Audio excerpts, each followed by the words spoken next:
When I say Amandla, you say Awet. When I say Maibuye, you say Africa. And when I say Africa, you say Maibuye.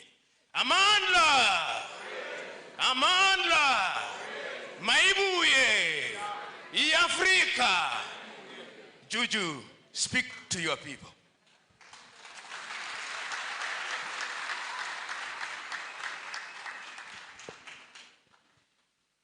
Thank you very much, Program Director. Let me take this opportunity to send revolutionary greetings to the esteemed professor, a friend of mine and a brother, PLO Lumumba. Let me also greet our mother, the founder of this important university, Mama Martha Kasanga Mulwa, and greet your husband, wherever he is, that he left us a lasting legacy that we stand to celebrate here today. The leadership and academic staff, our Vice Chancellor, the Chancellor is here, and all the staff members who are here today to celebrate with us. And we also want to send our revolutionary greetings to the leadership of our province, what we call a province, I hear you call it sub-national, the governor, and all these politically elected leaders who are here today. We are really grateful for your presence. Let me also send my greetings to the Lukenya University students and members of the community, members of the media and fellow Africans. Today it feels good to be African. Right here in Kenya, a place we call our home, because all of Africa is our home. No one can ever say to me, welcome to Kenya or Lukenya or Nairobi, as if I'm a visitor.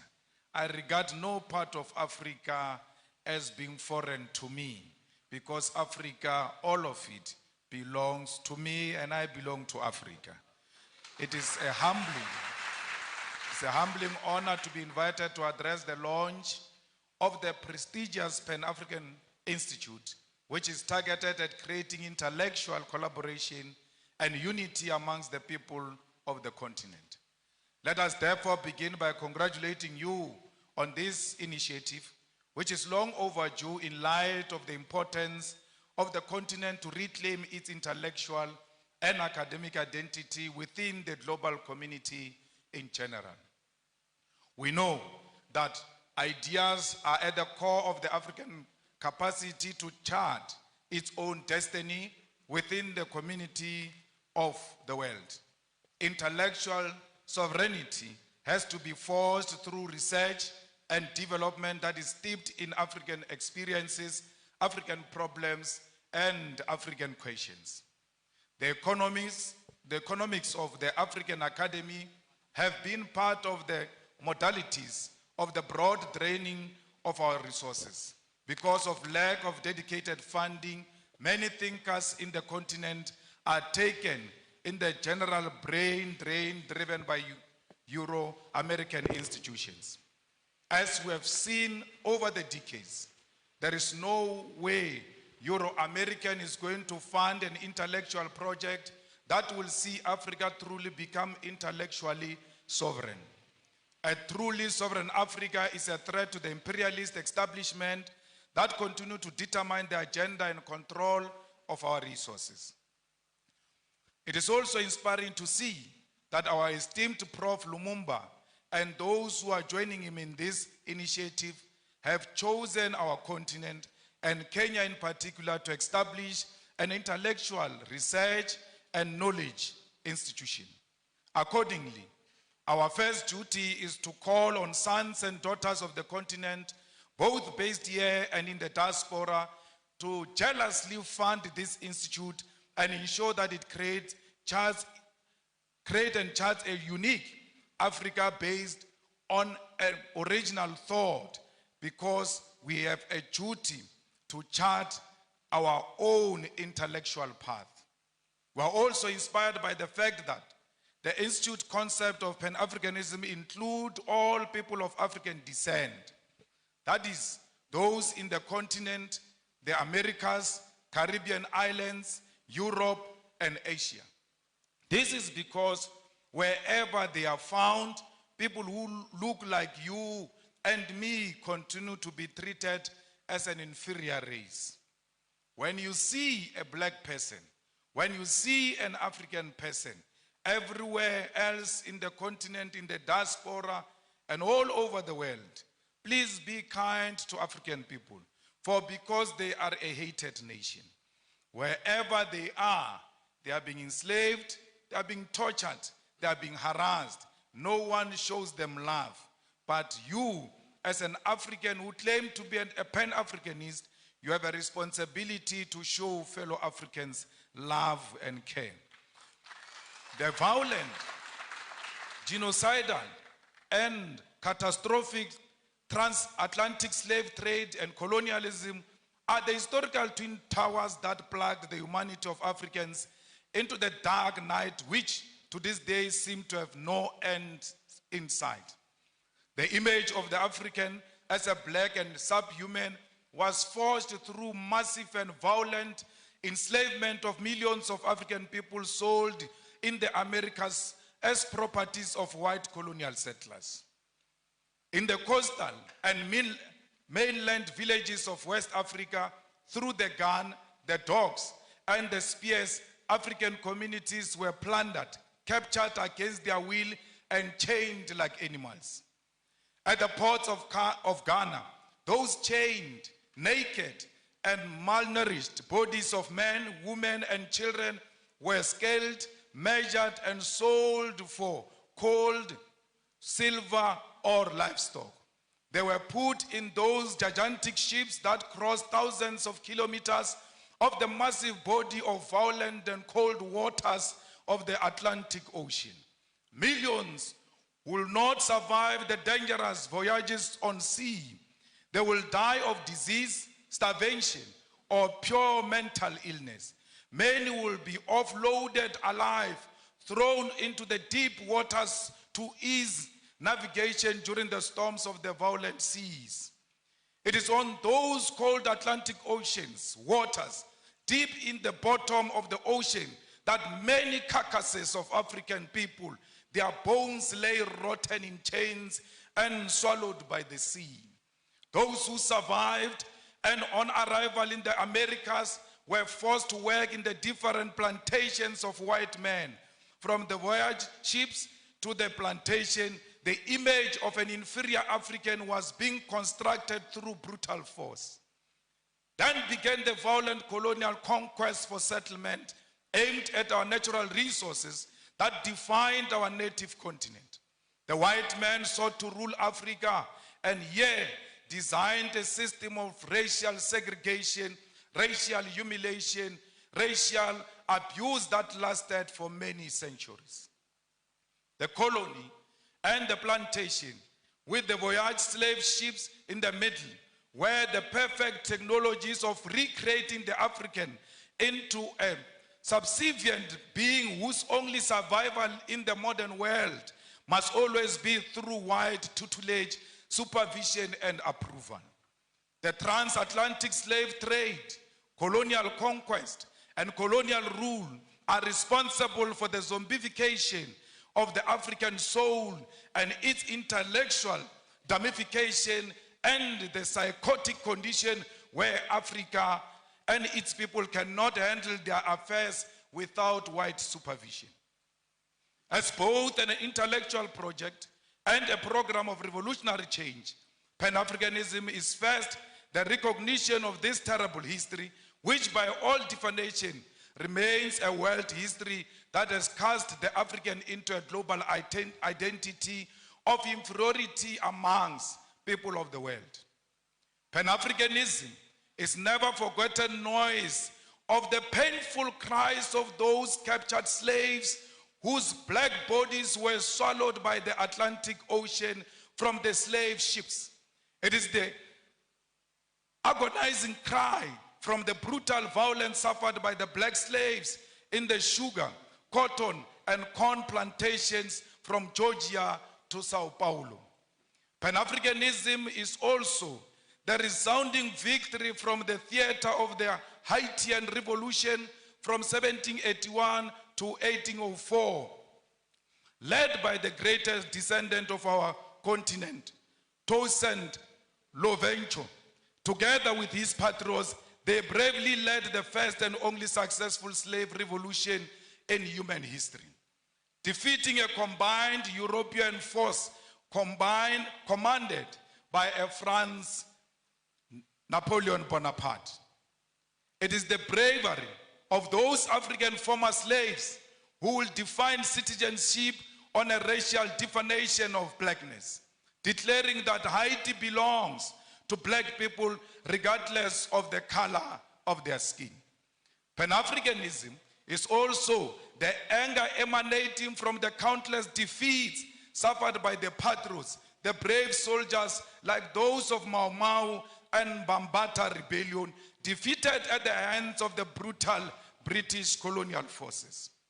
It is the intellectual heritage of Marcus Garvey, W.E. Du Bois, Booker T. Washington, Harriet Tubman, Pixley Isaac Aseme, Charlotte Mateke, Winnie Mandela, Kwame Nkrumah, Seiko Tore, Julius Nyerere, Haile Selassie, C.L.R.A. James, Frantz Fanon, Thomas Sankara, and today our own Prof. Lumumba, together with us, must carry the mantle of the African Pan-Africanist call. Pan-Africanism is a set of ideas written in chains with blood, spear, and the unforgiving guns of the sons and daughters from the Algerian Revolution to the Battle of Kutoko-Naval. It is the one-party state of Africa as a whole, as professed by Marcus Garvey. It is Ami Caesarius' negritude, Kwame Nkrumah's African socialism, Steve Biko's black consciousness, Julius Nyerere, Ujamaa. It is also Mbeki's African Renaissance, all based on forging a unity of African people who are formed by the same history and must seek after common destiny.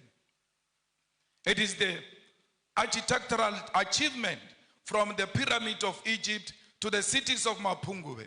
It is the industrial invasion by Garrett Morgan, traffic lights, Frederick Jones, refrigerated trucks, and Alexandra Miles, automatic elevator doors. It is the cultural movement in jazz, R&B, reggae, funk, blues, kwaito, juju Nigeria, Chimorenga Zimbabwe, Makosa Cameroon, and Benga Kenya.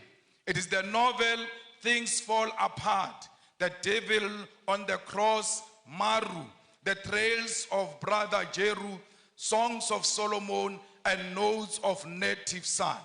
It is the artwork of Gerald Sekoto, Chike Anyako, Oche Okeke, Edmonia Lewis, the religious movement of Bishop Lekhanyane, Manku, and Shembe, the Coptics of Egypt and the Ethiopian Orthodox Christians, as well as Islamic denominations from Tunisia, Nigeria, Kenya, all deserve a place in the rich thinking and knowledge about Africa and its people. It is true that Pan-African call has also been prophetic, carrying important cautions that those who conducted the project for the rebirth of the African continent in the post-colonial context have not heeded to. In the pages of Frantz Fanon, Ratchet of the Earth, lays a critique which, since independence in the 1950s to this day, leaders of African people have failed to give programmatic response to this call. First and foremost, the Pan-African call is a call for African unity, not cooperation, collaboration, or coexistence. Many of you confuse the unity of Africa to mean collaboration or cooperation. We don't want to cooperate. We don't want to collaborate. We want to be one, and being one means we must share the same vision and the same direction.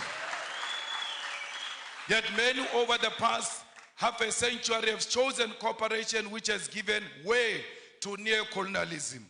That is to say, for African leaders to continue colonialism without direct rule by colonialists. The launch of the Pan-African Institute right here in Kenya must help us intellectually to shift towards revolutionary Pan-Africanism, contribute to resolving some of the historical mistakes, blunders committed by post-liberation movements. We should state clear here that while the formation of the Organization of African Unity was a step in the right direction, the fact that the founding conference failed to unite the African continent is a historical blunder. President Kwame Nkrumah, Seko Tore, and Emperor Haile Selassie prophetically said that the failure to unite the African continent will give rise to the neo-colonialism and that African continent will perish. The revolutionary Pan-Africanist ideological and political diagnosis of the future was correct. The future is here. 50 years later, we know that we remain visitors in our own continent. We know that our resources benefit Euro-American than our own people. This is despite most African countries gaining independence from colonial rule since 1957. Massive, huge tracts of land, our mineral resources, our animals, our oceans are still owned and controlled by the colonial masters. There are no countries in the entire African continent that have gained full economic emancipation and independence. And this includes Ghana, which was the first to lead the road. Till to date, it can't claim that Africans in Ghana own the means of production. In 2016 report titled The New Colonialism reveals that there are 101 British companies listed on the London Stock Exchange that control an identified 1.5 trillion US dollars worth of resources in Africa in just 5 commodities: oil, gold, diamond, coal, and platinum. This is a very conservative figure since it includes resources listed by only some companies. Many companies do not provide the figures of the resources they control.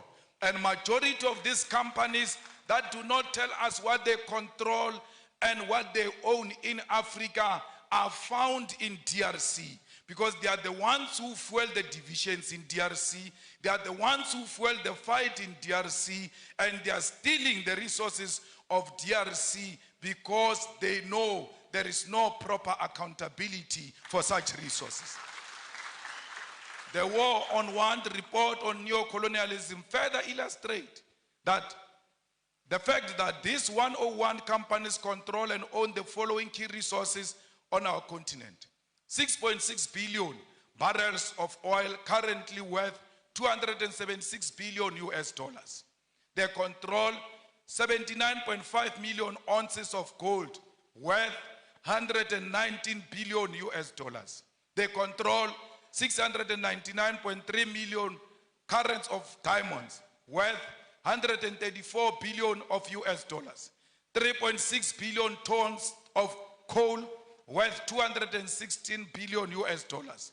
287 million ounces of platinum, worth 305 billion US dollars. These are the numbers that reflect British neo-colonialism in the African continent. I've not spoken about what French companies are doing. The Portuguese continue to play a significant role in the economy of Mozambique and Angola. The French continue to micromanage all the countries that were their colonies, except the recent liberated zones of Mali and Burkina Faso. Comrades, the French are brutal, to a point that post-colonialism, they still make certain African countries to pay colonial tax to France. The French are brutal because some of their former colonies, their reserve banks are still in France. They are not in control of their own economy, yet they claim to have an independence.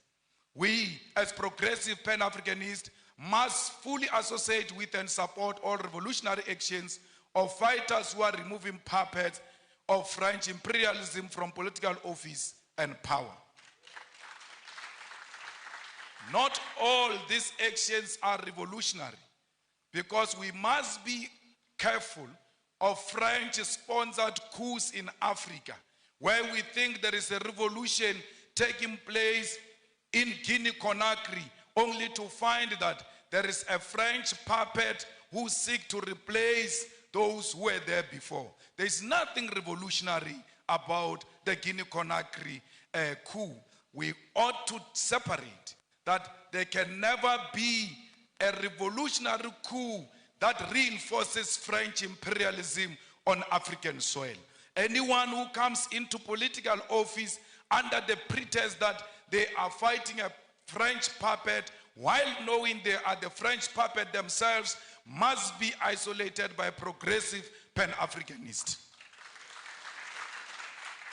All French soldiers and military must leave the African continent, and this also should apply to neo-colonial military bases, including the African Command Center of the USA.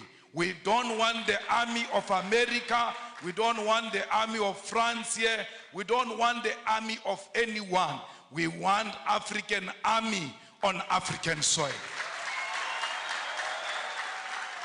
The Pan-Africanist Institute should therefore provide ideological, political, and technical weapons to all progressive forces of the African continent to fight against colonialism.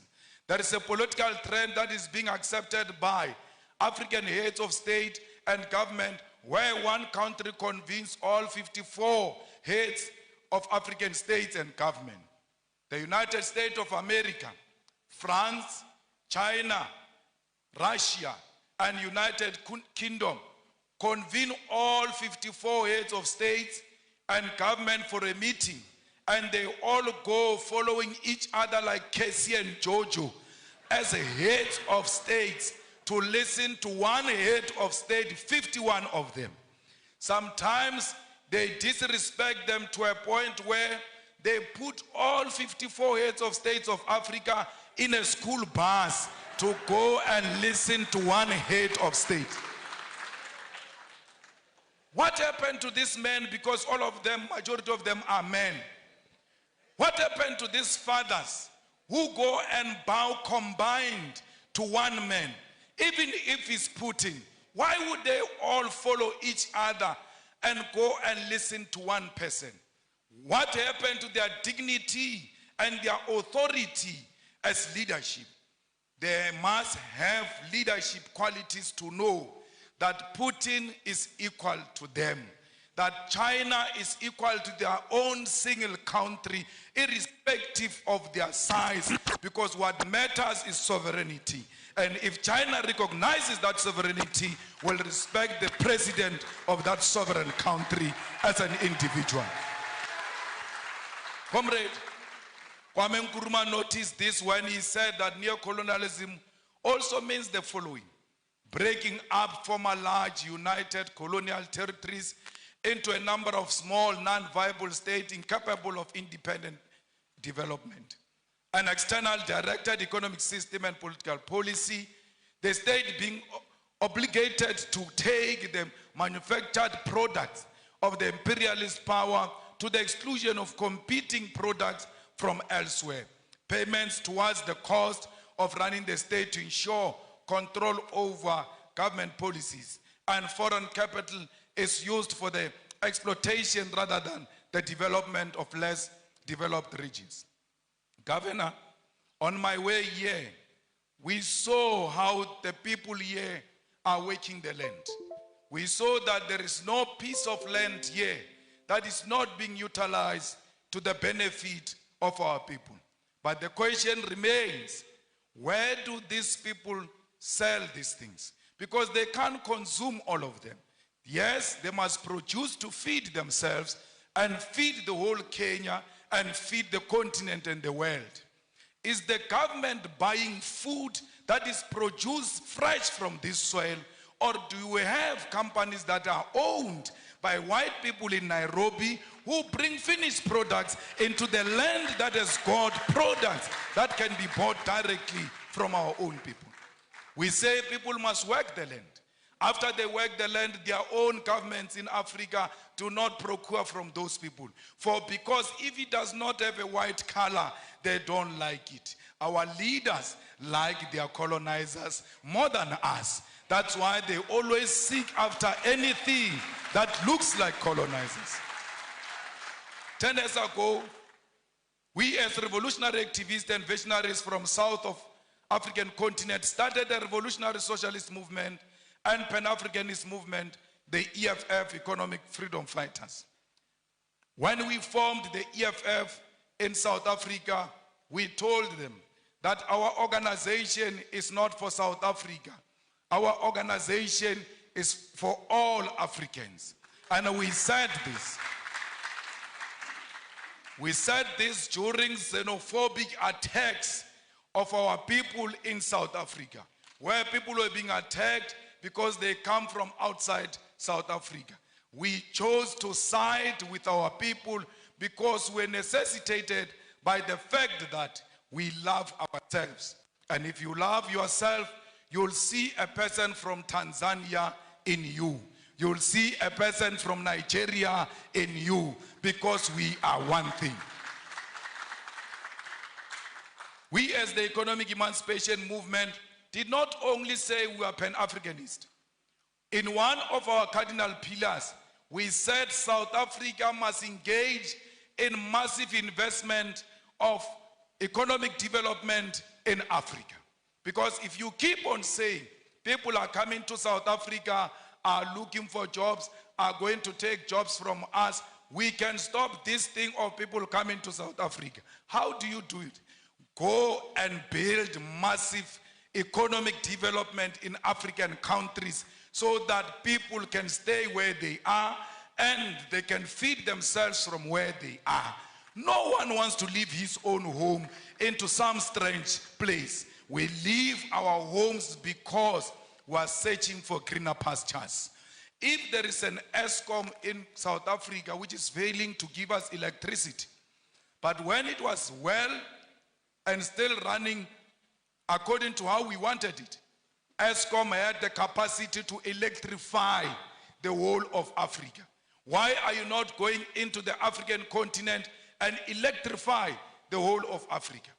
Why is there no train that moves from Cape to Cairo, making sure that trade in Africa and movement of goods and persons is easy? Because if we do that, there's no one who can leave Lusaka to go and stay in South Africa. They can get into a train, go and do what they want to do in South Africa, and come back home and develop their own countries. We must make sure that this Africa is linked together. We must violently demolish the borders that exist between our countries, because those are not our borders. You cannot worship a border between Tanzania and Kenya and come and sit in this hall and say you are a Pan-Africanist. A Pan-Africanist means the first task is to get rid of colonial borders so that we bring Africa together in practical terms.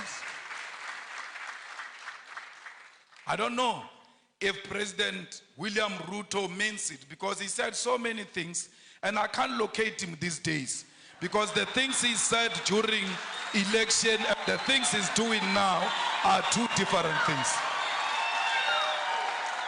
I don't know.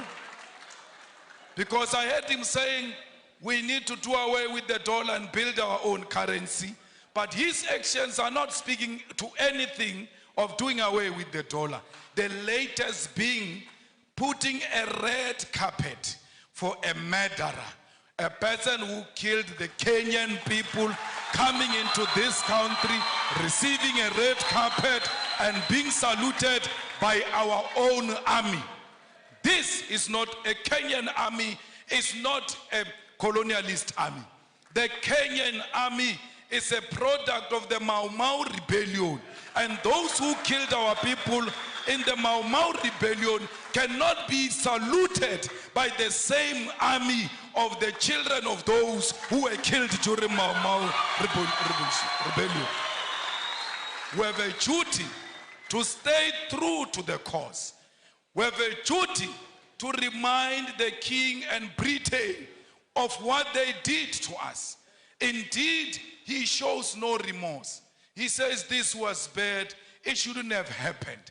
But he runs short of, I apologize, I am sorry.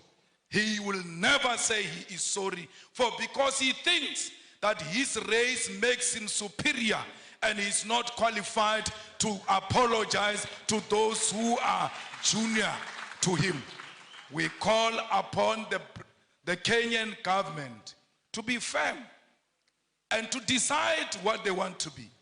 Do they want to be Pan-Africanist, or do they want to be proponents of neo-colonialism? You can't have it both. Only one call must be made, and that call is of Pan-Africanism.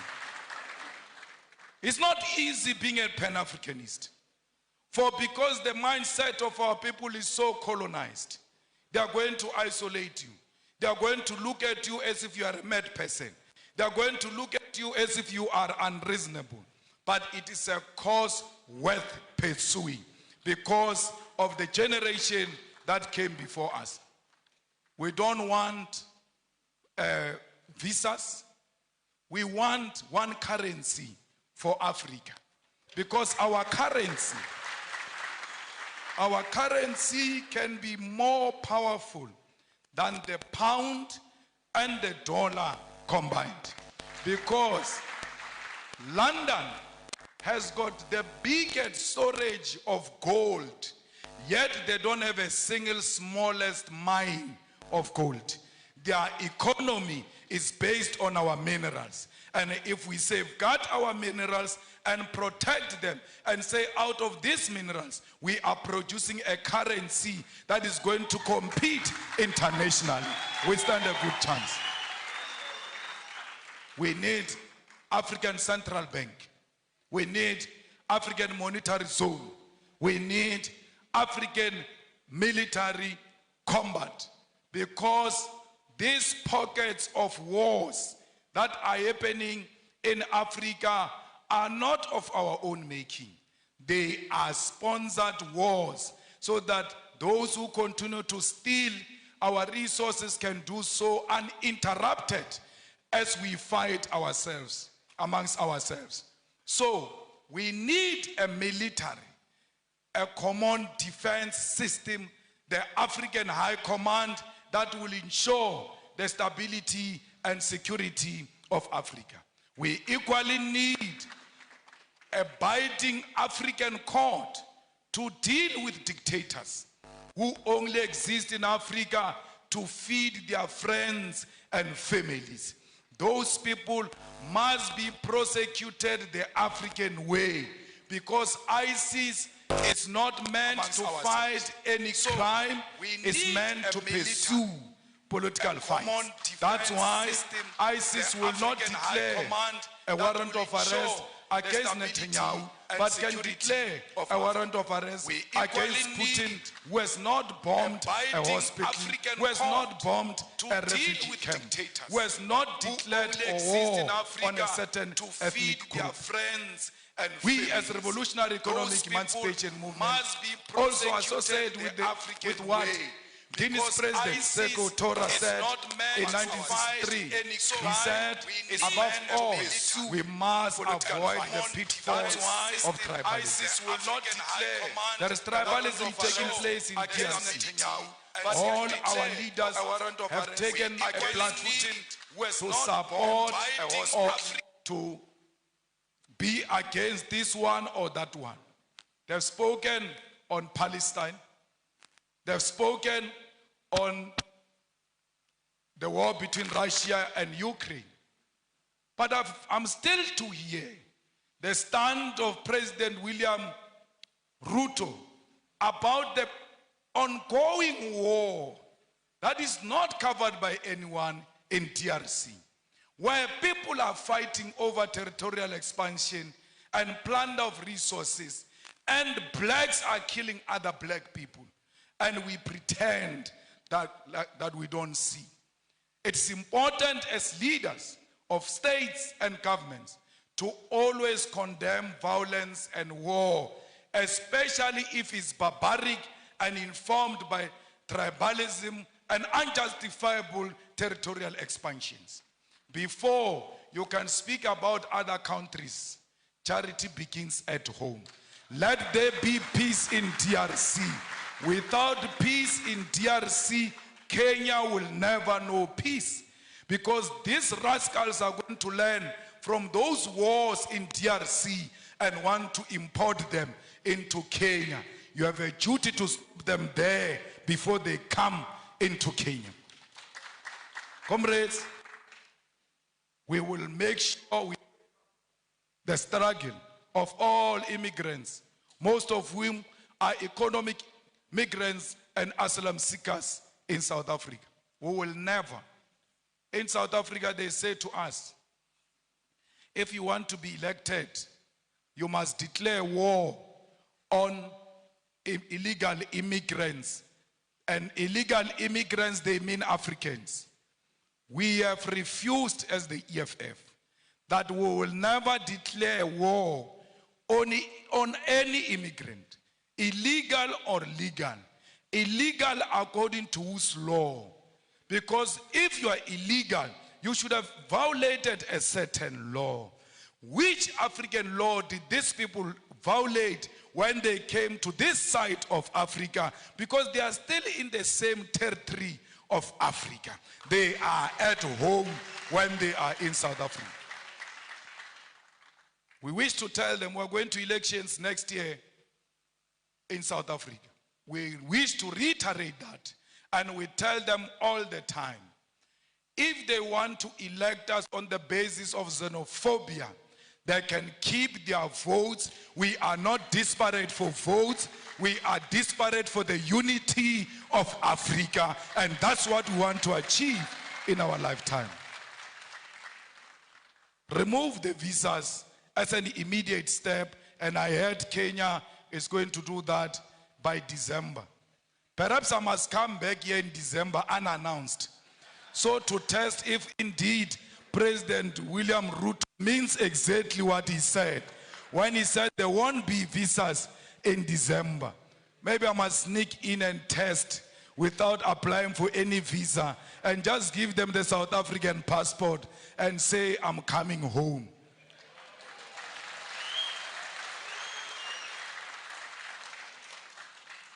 Mama, we want to commit in front of you and all the dignitaries who are here and the students that this Pan-African Institute will be supported by the EFF.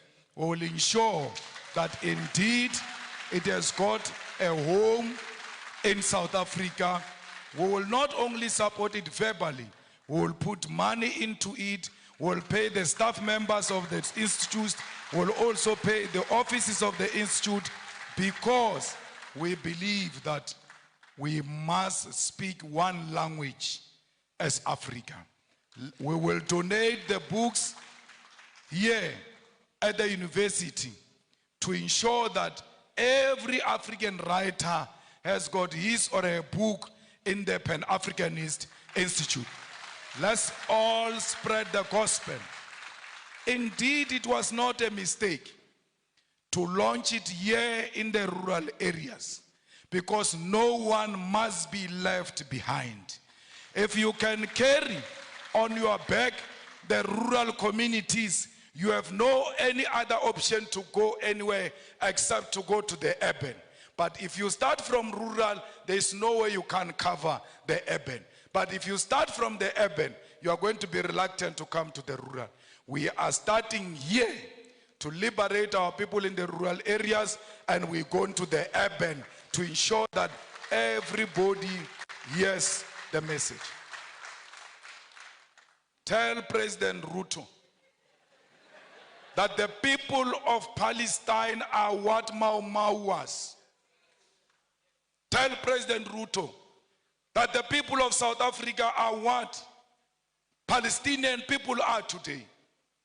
Where our land get encroached, where our land just get taken, and we get killed on our own land, we get tortured on our own land, we get imprisoned on our own land. When we fight, they say we are terrorists.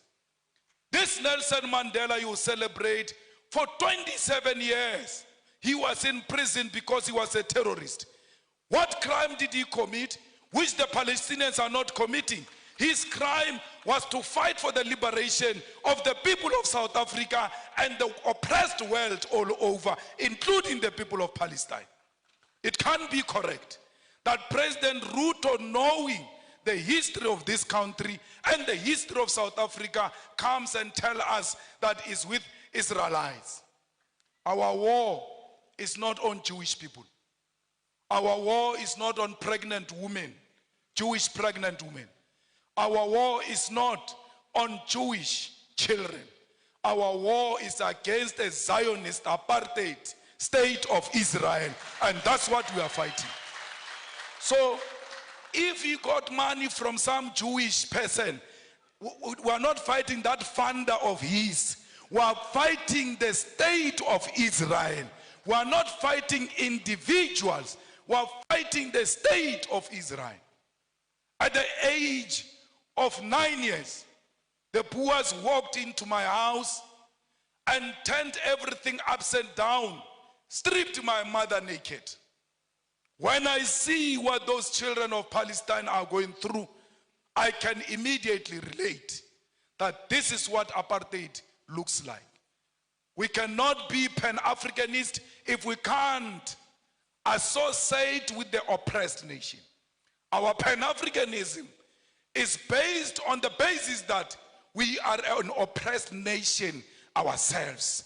And everywhere else where we see an oppressed person, that person is our sister, that person is our mother, that person is our father, because we are not free until the whole world is free from imperialism and colonialism. I don't know if you'll regret inviting me after this. But my problem is that I tell my truth as is. And I say it to authorities without fear or favor. Till today, no one has ever sued me legally successful. Till today, no one has imprisoned me, because you can't imprison or sue the truth. The truth will always prevail. Comrades, we must make sure that as we live here, our sympathy is with the oppressed people. Look at Cuba. Its crime was to choose a different economic system to what America has chosen. And then they are under more than 60 years of economic embargo. What crime did the people of Western Sahara commit against Morocco?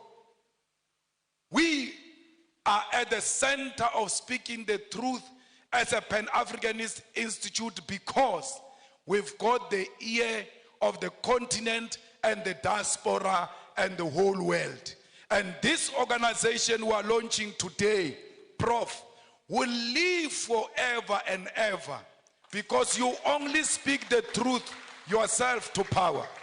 And you always make us politicians to want to check if indeed we are still on the right track.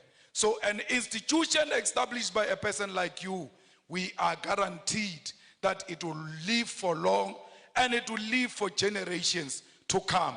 That's why we are proud to be here. I was not brought by a plane here. I was not brought by a car here.